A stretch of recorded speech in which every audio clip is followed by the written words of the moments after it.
VPN xavflimi yoki xavfsiz?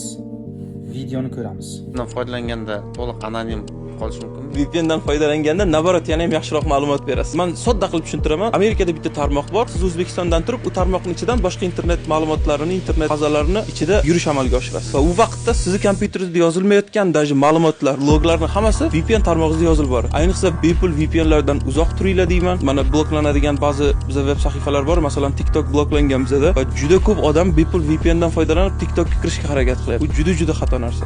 Play Marketdan skachat qilib olib, qaytanga ma'lumotlar chiqarib beradi. Albatta, ma'lumotlaringizni sotadi. Shartnomani tasdiqlab keyin bog'lanish amalga oshirasiz. O'sha paytda o'zi yozilgan shundoq. Agar bepul VPN ishlatayotgan bo'lsangiz, biz kiber xavfsizlik markazi sifatida o'quvchilarimiz xavfsiz muhit yaratish uchun VPNlarni yo'lga qo'yganmiz. Bizning ham VPNimiz bor. Va men bu markaz rahbari sifatida aytishim mumkin, bitta VPN chiqarishingiz va uni doimiy tarzda xizmat berishingiz juda ham moliyatli narsa. Ya'ni juda qimmatga tushadi. Uning uchun 24/7 internetga bog'langan serverlar ishlab o'tiradi. Bitcoin bor, mana Bitcoin ishlab chiqaramiz.